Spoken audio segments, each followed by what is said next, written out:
Hi there. Welcome to Unmuted Voices, where we dive into the real stories behind why we stay silent, how we reclaim our voice, and what it truly means to speak with confidence. I'm Aisha, founder and chief communication coach at Start in the Beginning, and a longtime market research executive. I have spent years helping people and companies find their voice, and even now, I'm still learning to use mine more boldly. I'm so glad you're here. Today's episode is about the bias you hear at work. We want to have an honest and practical conversation about how communication bias shows up professionally and how to navigate it authentically with real world takeaways for you, our listeners. Today's guest is perfect for this discussion.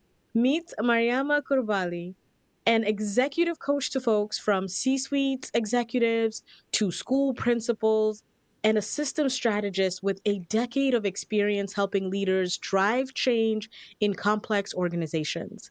As Chief Program Officer at E2 Empowered, she blends strategy with soul, partnering with mission driven teams to build equity, scale impact, and lead with clarity. She combines strategic planning, program development, and workforce development with a deep commitment to creating equitable systems that empower people and serve underserved communities. Whether she's guiding a C suite executive or reimagining public systems, Mariama brings insight, integrity, and a deep belief in people's potential. And in today's conversation, she's helping us unpack the bias we hear at work. It is so good to have you. Welcome to Unmuted Voices, Mariama. It's so great to be here. Thank you so much for having me. I'm so excited for this. It is a great pleasure. Thank you. All right, so let's start with your personal journey. Who we are at our core, the way we grow up, the messages we absorb early on, all of that deeply shape how we show up later in life, especially when it comes to how we use our voice. So to begin, I'd love to hear more about you. Tell us a little bit about your background, Mariama, and about how you grew up. For sure. I a child migrant of the U.S. I came to the U.S. when I was 7 years old from the Gambia with my parents who had both come here about a year or so before I moved here. I speak to that story because I think one, culturally, coming from the Gambia at such a young age, I was really navigating two worlds, being basically thrown into the US based context as a student who was coming from a British colonized country. So I spoke English, but there was still this like accent bias around the British English that I spoke. And so people were like, oh, she's African, she doesn't speak English. Or because of the accent, sometimes they just misunderstood what I was saying and things of that nature. I think the second piece of the story around just how it's impact on my communication is this, that I think my parents are both personality wise very different communicators. My mother is, and I know you've met her, is probably one of the most soft spoken, very tempered communicators, and my father's is a people person, complete extrovert, loves to talk, loves to connect. And so I feel like in the way that I show up, it's really a mesh of both of them. I am an ambivert by design of them. And I think my communication style often mirrors both of that, softer, more thoughtful, uh, you know, typically more apt to listen first before I speak, but also when I have something to say, it's really clear and passionate and all of that. So it's been a huge part of the journey, both as a reflection of the homage to my parents, who I'm so grateful for, but also just experiences that I've had as I've been in this colliding world of multiple cultures that have really defined a lot of who I am and how I show up in the work. I love that. This kaleidoscope of clashing cultures. That is such an interesting perspective you bring. And I know I can personally relate to that as well, having come here at a very, very young age and straddling between two very, very different worlds. And though language was probably a little bit more of a barrier, I can completely understand how, as you're saying, sort of like that otherness related to all the other parts of your identity probably didn't make your journey any easier than a lot of our other listeners as well. But that's your foundation, that's who you are, and it's beautiful to know. Today, you've led work in strategy, in leadership, and in DEI across multiple sectors. What's one insight you've gained about how voice bias shows up where people might least expect it? I think the reality is most people carry it. It's just like an unseen, dormant, often part of just how organizations function. And I think it's the responsibility of leadership to steward elevating and amplifying when that's happening. And I think that's just really it. It's not something that we can tiptoe around. It's not something that we can just kind of leave it alone because it only affects a certain amount of people. I think it in organizations where this type of bias is saturated, it truly erodes culture because when people don't feel confident to speak and contribute in the space, then it affects your organization's full capacity because now you're not tapping into the amazing talent that you've invested to bring on and on board and all of these things. And so I think it's an essential and crucial part of organization design to ensure that when folks are at the table that they can fully contribute, fully show up, and be able to like truly harness the full capabilities that they bring to the work. That's fantastic because I mean, what it illuminates for me, what I'm learning, and I hope the audience is hearing this loud and clear, is that you're right. It's sort of like it's a bit more insidious. It's a little bit more, it's less clear. We understand biases around race and religion and, ethnicities, all of these things. But this one, speaking style, is not necessarily one that we think about very often. And so I think you're dead on, and that's sort of from the external perspective, right? From an organizational standpoint, I want to sort of bring it within for a moment here. Would you mind sharing with us a time when you may have faced bias at work because of how you spoke or you presented yourself? Perhaps your speaking style was misjudged or underestimated in a professional setting. Has anything like that ever happened to you? Yeah, I think for me, the voice bias and speaking style bias often came in a mix of other biases that I was experiencing. Primarily for me, it was rooted in my age as a leader. And so, as a school leader at 25, I was the youngest person on my team of administrators, but I was also one of the youngest people in the building. I was fiery, I was spunky, I was leading and supervising a team of teachers whose average years of experience was as old as I was. And so there was just a huge factor around one, because of the varied age difference. I was also a Black woman. I was an immigrant woman on a team that had very limited diversity. And so there was just all of these others that just coming to the front, how people were willing to receive me, no matter what my contributions or capacity to contribute was. I think there was also the complexity of just racial tension, as this was a time where Sandra Bland had just got murdered and I had just moved from the Midwest to the South. And so there was multiple things that were, I think, social politically impacting the way that I was positioned to be able to lead and steward the work that I had to forward.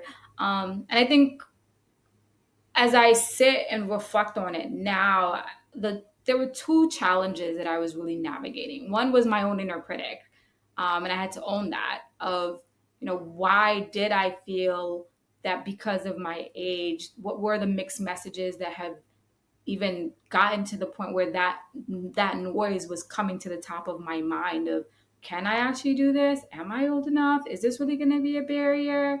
Just having to learn to mature and grow in my security, because the title was not what it was about, but I really needed to be able to champion the people that I was working with and be able to meet the goals and objectives that we were setting out to do. But the whisperings of my age and the identity markers that I carried were just constantly in the rumbling. And honestly, it wasn't even a full whisper. Some of them were very loud and people were very bold to kind of tell me in my face, like, how are you here? Um, but I will say that what really countered that for me was knowing that I was credible and knowing that I had the record of results. I had the urgency, I had the drive to propel the change, and I had been in positions prior to that really set me up to be able to move the work forward. And so, despite my colleagues initially like underestimating my abilities to do the job. I think having the security that I had, the experience to do it, and I had been able to do it in contexts and situations that were extremely difficult, really helped me kind of be able to push through any level of uncertainty or underestimation that I was feeling both internally and externally. So Wow, that's incredibly powerful. I am jotting notes furiously because there's so much in what you said. And I want to follow up on one thing, which is, today you stand before us much more assured, much more confident. Set me back into what that felt like to be so young and to be up against so much. And as you said, and I'm like shocked, but not at the same time, at the level of boldness people have at telling you, exactly where they think you belong. But how did that actually feel going through that? I mean, I think for me, this is where the power of mentorship comes in because I had some powerhouse mentors my first couple of years as a school leader. Women who looked like me, who could help me navigate and validate some of the things that I was hearing directly, but also some of the things that I was just navigating internally. But I think in those moments where I had any quiver, I had their voice, I had their support, I had my own uh, family and support. So I think in those seasons, it really was about the community of support that was anchoring me to be able to navigate it. Because when I stood in front of people, they only saw the fears, they saw the strength, they saw the competence, and the pieces of me that had any level of doubt, those things were quelled because of the voices of the support and the community I had around me was much stronger than that. And so I am a huge advocate of mentorship. I'm a huge advocate of really making sure we're building communities to support leaders because leadership feels very lonely. And it's, people say it all the time, but it truly can. And if you don't have that level of continuous multi-layered support around you, it can just you can just like find yourself feeding into the whispers. And so we want to quiet those whispers and make sure that they're being replaced by other voices that can be amplifying and supportive to get you through it Yeah, because it's not easy.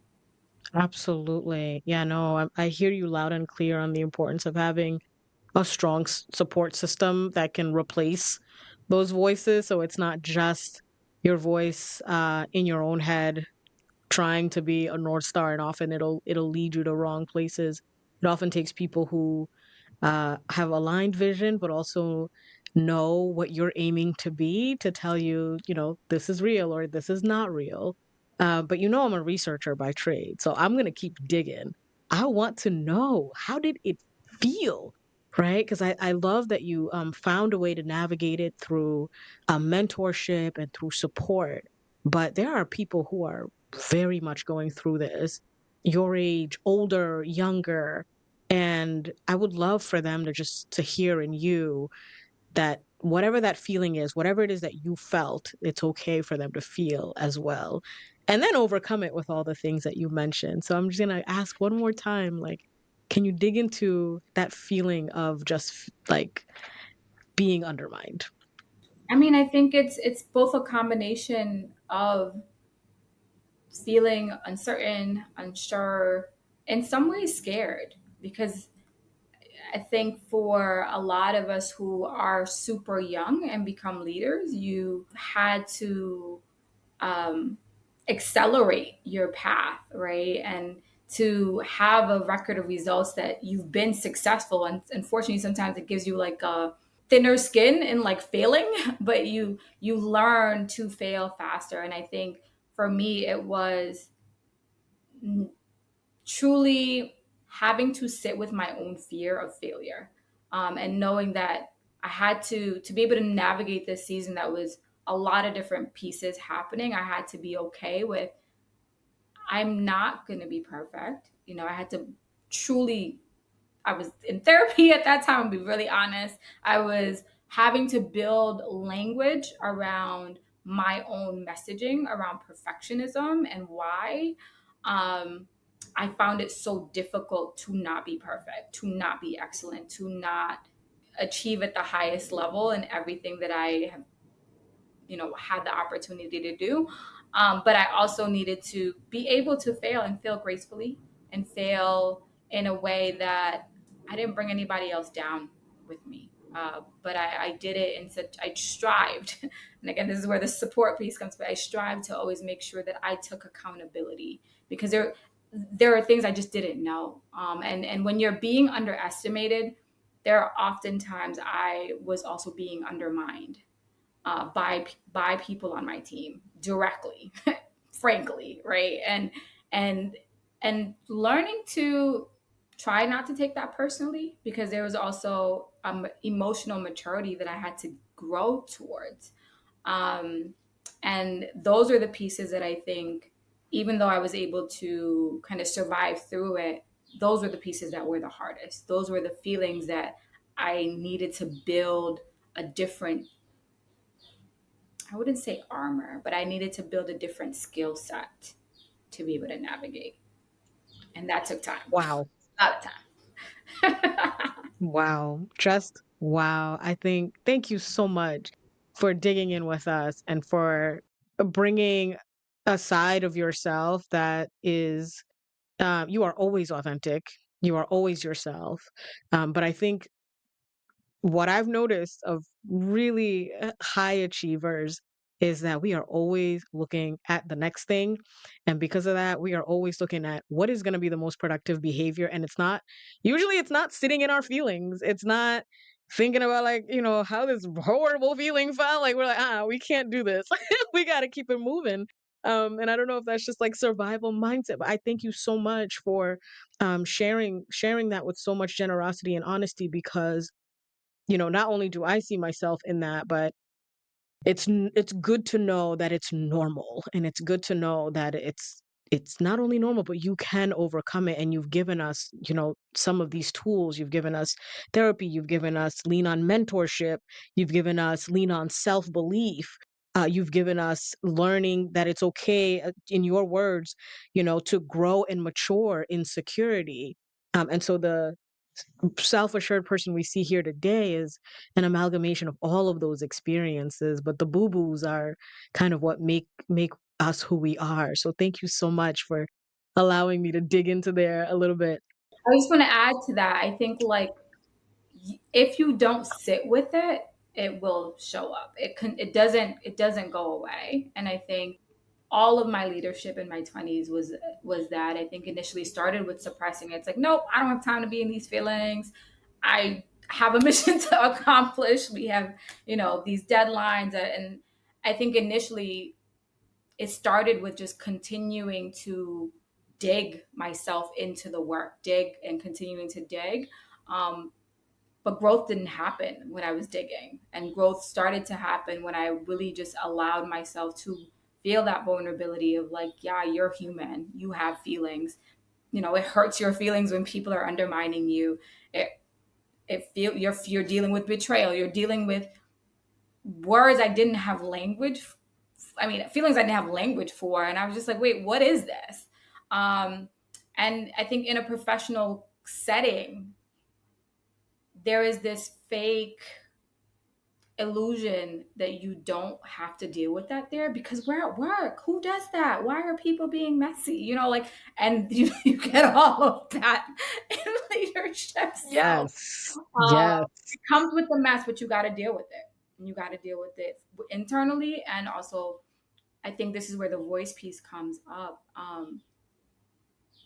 As a For me as a Black woman navigating a very limited diverse team, it also came up with the stereotypes that I was dealing with and fighting my own internal narrative because I did not want to come off as the angry black woman or the black woman on the team with an attitude. And so I mean, I know the theme of the podcast is unmuted voices, but I was self-policing myself sometimes because I was just trying so hard to be palatable and okay, like I'm very upset, but I don't have I don't have permission to be upset publicly, right? And so I would go back to my office, deal with it, and then come back. And again, that fear space comes back and we're just back on to moving it. But I think those initial reactions also gave the perception to some people that I was callous, that I didn't care.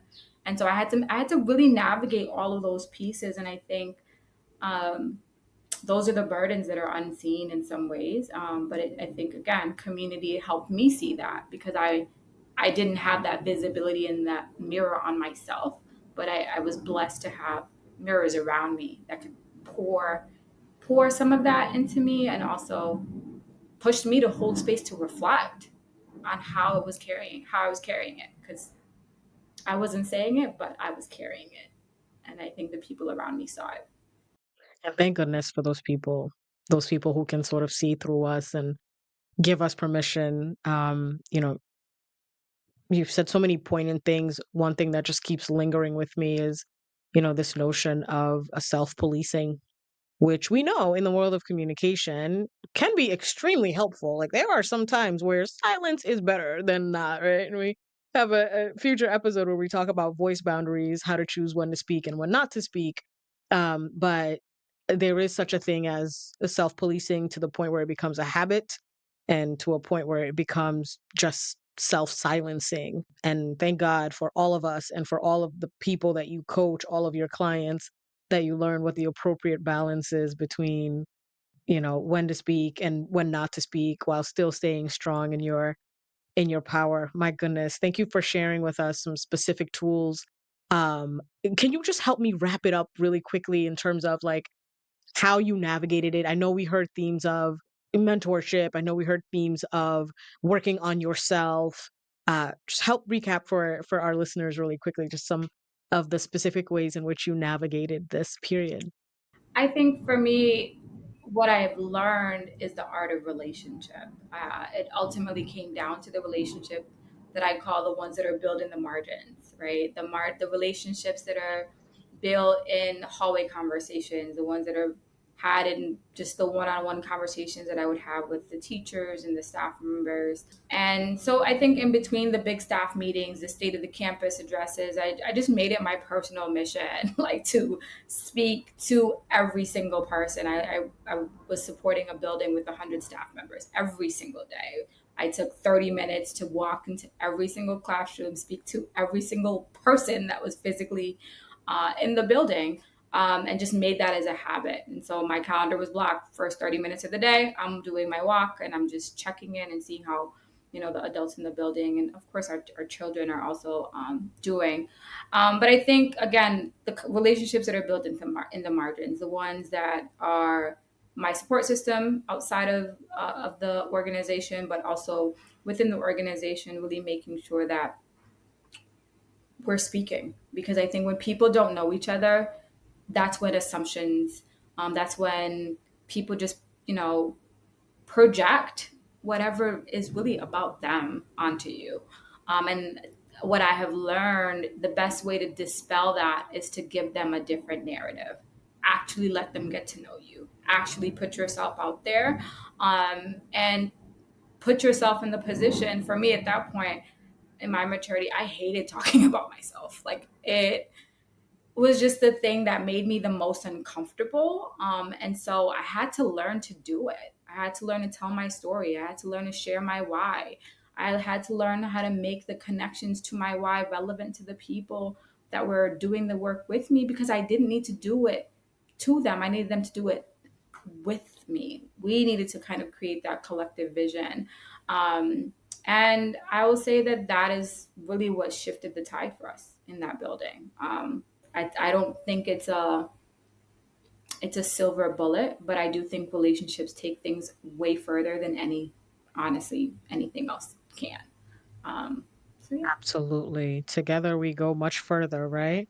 Um, This idea of connecting your why to what's relevant to them, I think is such a powerful notion in general in life, but certainly, as you said, in relationship building. But also, like, the only way to really do that is through communication, right? Is through the spoken word, as you mentioned, telling your story, but not just telling your story for telling your story's sake or for getting something out of it. What I'm learning from you is connect your why and your story to what's relevant for them. And that goes for whoever you're building a relationship with, whether it's personal, but certainly true in a professional realm where, at the pace of everything and how quickly everything is moving, for better or worse, people are kind of thinking, what does this have to do with me? Like, how is this going to help me do my job? And so as you're connecting, thank you for dropping that gem. It's so important to say, hey, this is what I'm about, but also make sure you weave in there how it is, as Mariama just said, relevant to what they do and what you all want to accomplish as a unit. Oof. Ooh, okay. Um, we talked a little bit about this idea, Mariama, of like credibility when you first started. Um, and as you worked with tons of different organizations, and in that experience, what patterns have you seen in how communication biases or speaking style biases affect credibility and advancement? You also, dropped some gems earlier about how sort of we all lose when organizations don't listen or discount people for speaking styles. But can you just share a little bit about how that might affect credibility and advancement? Yeah, I think one style that we call out in a lot of our work at E2 Empowered is the direct versus indirect communication styles that people come into the space with. And so much of that is defined by your upbringing and your culture. But we notice that, people who communicate with high confidence and directiveness typically are perceived, right, as more competent. Even when their actual expertise is actually either comparable or sometimes not as adequate as some of their peers who maybe aren't as outspoken. And so I always want to like call that out and call that in of like how much a person speaks is not a correlation to their expertise or competence. And we've all been in that meeting where it's like that one person who's always like, well, I'm going to piggyback on, and they talk the whole meeting, but they actually have not contributed an independent thought or idea. Like, my piggybackers, come on, help us out, stop. So yeah, that direct and indirect communication style, I think, is a huge big piece of the nuance around communication and power, and airspace and all of those things that just show up in any type of organizational dynamic. I saw that kind of really resonated with you. Did I leave you with any questions? But I have two other ones that I also would like to share. Yeah, no, absolutely. Please keep it going. No, I'm sorry. And here's the thing. Quick disclaimer. It is not bad to be a piggybacker once in a while. But as Sis said, please don't be a serial piggybacker. Oh, okay.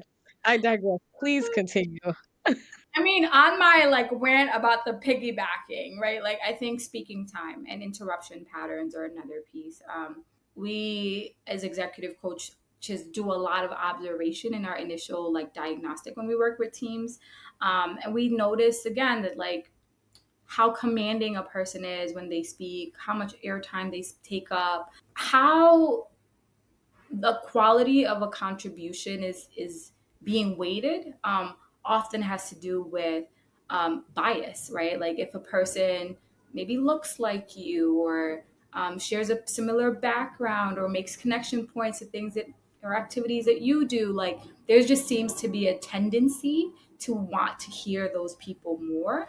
And in leadership coaching, we work with a lot of leaders to one understand where their biases sit in that space, because as facilitators they're often the ones stewarding how the airtime in a designated limited time meeting functions. So yeah, just being really conscious of what are the speaking times within the meeting structures, what are interruption patterns, what's kind of normed and allowed by the facilitators of those spaces. I think the last thing I'll say that also has I think a connection to to individual stories, but also culture, is the expertise penalty. And that really shows up in team members who are of the global majority. It happens in all different identities, but I think there's this fascinating pattern where people have deep subject matter expertise or deep technical expertise. And sometimes they lose credibility because even though they're the most like uh, technically sound person in the room, their communication is lagging. So no one understands what they are talking about. So someone who maybe doesn't have the technical or the experiential knowledge, but can offer the message in a more simple solution can be heard differently or heard more. And so just really being able to navigate that dynamic where the nuanced thinking can get marginalized in favor of that overly confident, oversimplified kind of like messaging style. Yeah, I would say those are the three that really we see pretty persistently in pretty much any organizational dynamic. Oh my goodness, those are such thinkers. I've never heard of the expertise penalty, and never quite articulated in that manner. But just anecdotally, I think depending on what industry you're in, you often hear things about like the engineers of a company. Like these people are so technical, so in the weeds.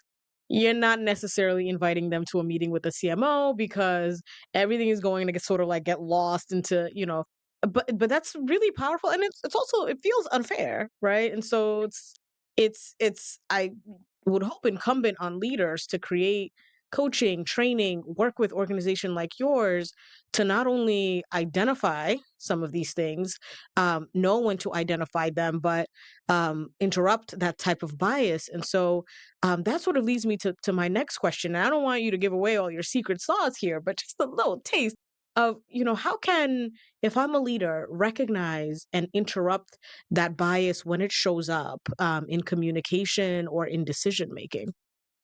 I really think, fundamentally it comes back down to it starts in the beginning. I think leaders can't wait until it happens for them to try to interrupt it. I think they need to design systems around it. We're organizational designers, and I think meeting structures are designed to produce what they produce. And so if you're noticing, ooh, there's a tendency of certain airtime being hijacked by certain people, then I would look at what your meeting structure or facilitation protocols are that you're using in your meetings, right? Like if you're noticing, ooh, we have this kind of expertise penalty, and the person who speaks in this style is really not being heard, or they might need communications coaching. So what would that look like? So how do you build capacity so that the organization is functioning to counter these biases strategically?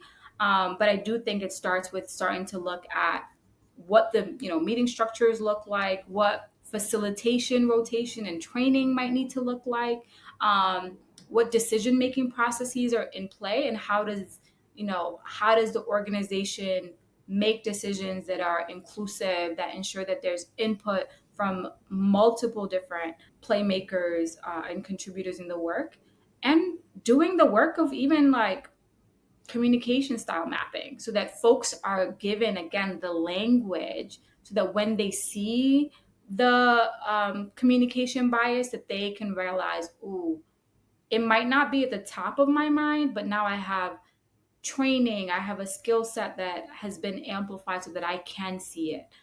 So those are, I would say, three or four things that I would really want organizations, even as they're thinking about their own diagnosis of their processes. It starts there. It starts with your systems, it starts with your processes, and it starts with your people.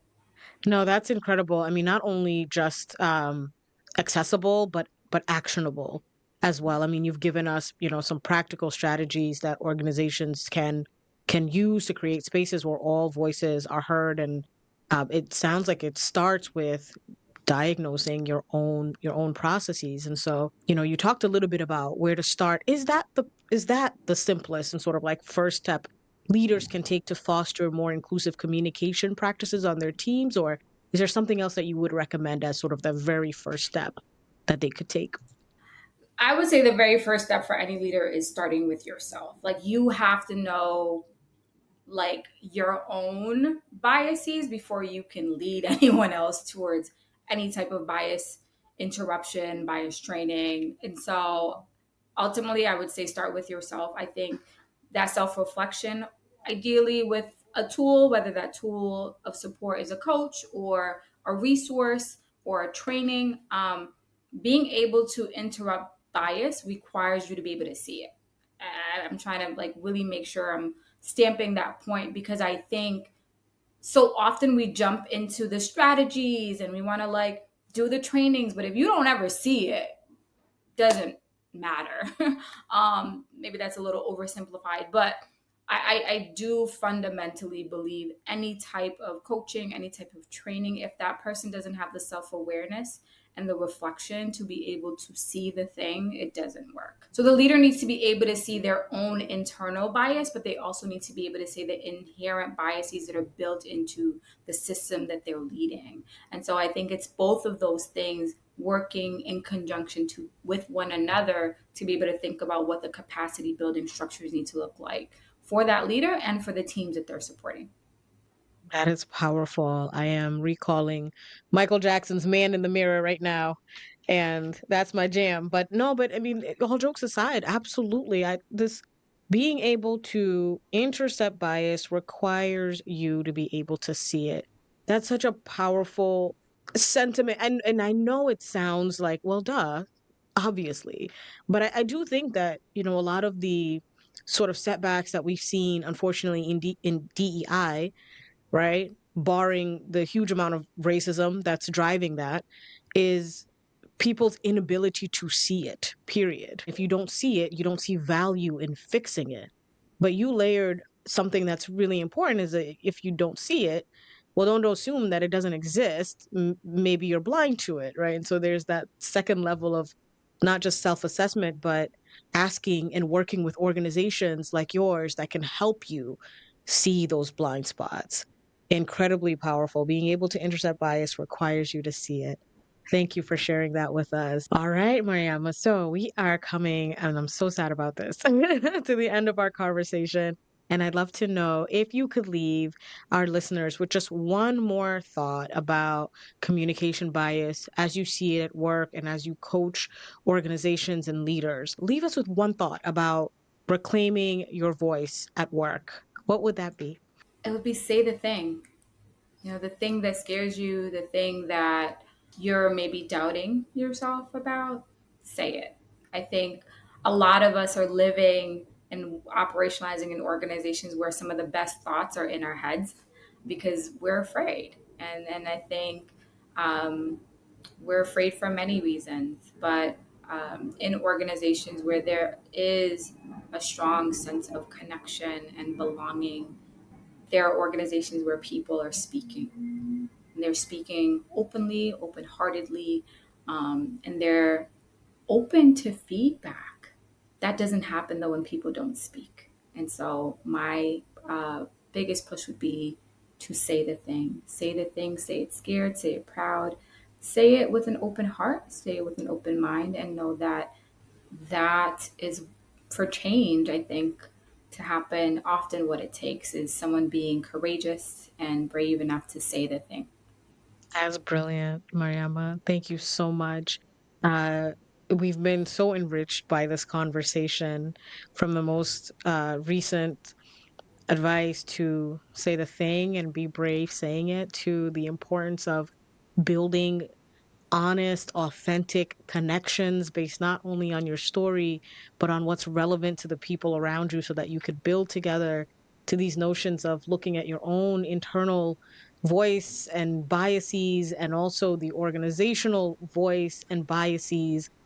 It's been really incredible having you today. Thank you so much for sharing your voice and your thoughts so honestly. If today's conversation with Mariama helped you think a little bit differently about how bias shows up in the workplace, not just in what's said, but how it's heard, I hope you feel more seen. I hope you feel more equipped and more empowered. Communication bias isn't always loud, as she mentioned, right? Sometimes it's a whisper. Sometimes it hides in the feedback, in tone. Sometimes it hides in who's called articulate, who's given more airtime, as she mentioned, and who isn't. But you don't have to shrink your voice to stay professional in air quotes, and you don't have to overperform clarity to earn credibility. Your voice can be calm and commanding, still strategic, and yet sincere. Thank you, Mariama, so much for sharing your brilliance and your lived insight so honestly and generously. And thank you, everyone, for tuning in. If this episode sparked something in you, come find us on Instagram and YouTube. We're creating a space for honest, reflective, and unapologetically real conversations. And if someone came to mind, someone navigating professionalism and voice bias, send this their way. Sometimes all we need is a reminder. You don't have to communicate like everyone else to lead like you. Next time, we're shifting even more inward, exploring what it takes to speak again after silence and how to rebuild voice when it's felt fragile or forgotten. Until then, as always, your voice belongs here. All right, Mariama, I know you're going to be getting hounded with questions and follow ups. Where can folks find you and your work? Absolutely. Thank you so much again for the opportunity and the space to share. We are online at e2empowered.com and our website. So shoot us a message there. We'd love to be able to connect and build together. We're also on LinkedIn. We'll share that information as well. Amazing. Thank you so much. All that information, E2 Empowered's website, LinkedIn page, social media handles will be in the show notes. So please feel free to go ahead and check out the incredible work they've done and that they continue to do. Mariama is an absolute gem. And we're so honored that we were able to have her and benefit from her insights today. Thank you again for being on Unmuted Voices.